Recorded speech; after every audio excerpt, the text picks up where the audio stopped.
We're going to be talking about seller's disclosures and what you need to tell the buyer for your home before closing. What should you disclose? Simple answer there is everything. Anything that you know about the home, you need to let the buyer know about.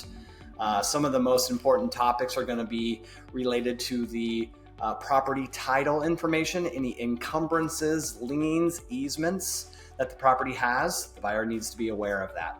The main purpose of the seller's disclosures and informing the buyer as best we can is to make sure that we let them know as a seller about any material defects the property has. Hi, my name's Taj Richardson with Harcourts, Home Oregon Coast. We're going to be talking about seller's disclosures and what you need to tell the buyer for your home before closing. In this video, we'll walk through 3 or 4 of the key elements and dive into some of the details so that you know exactly what to do so that you stay compliant with Oregon law. When it comes to selling your home in Oregon as a seller, you do need to be responsible for telling the buyer everything that you know about your home. Those are known as seller's disclosures in the real estate world, and you need to fill out all the information you can about what you know to be true about your home, even some of the negative aspects of your home. What should you disclose? Simple answer there is everything. Anything that you know about the home, you need to let the buyer know about.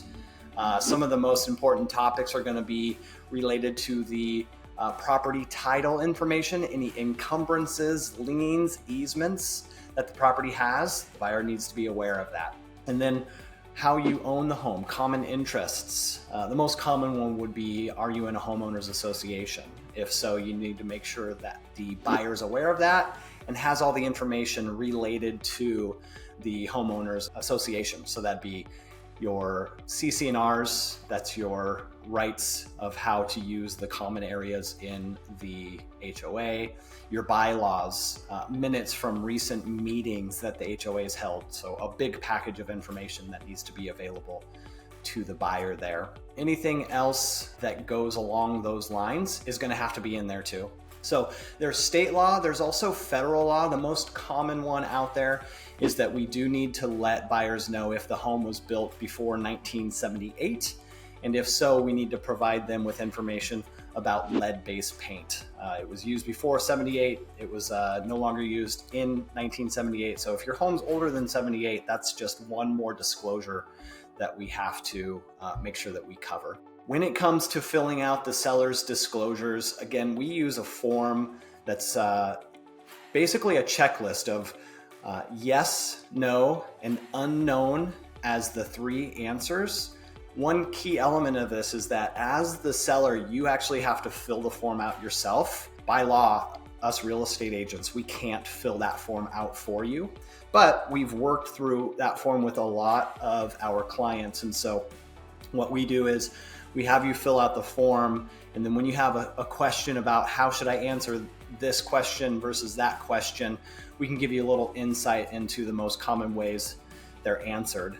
The main purpose of the seller's disclosures and informing the buyer as best we can is to make sure that we let them know as a seller about any material defects the property has.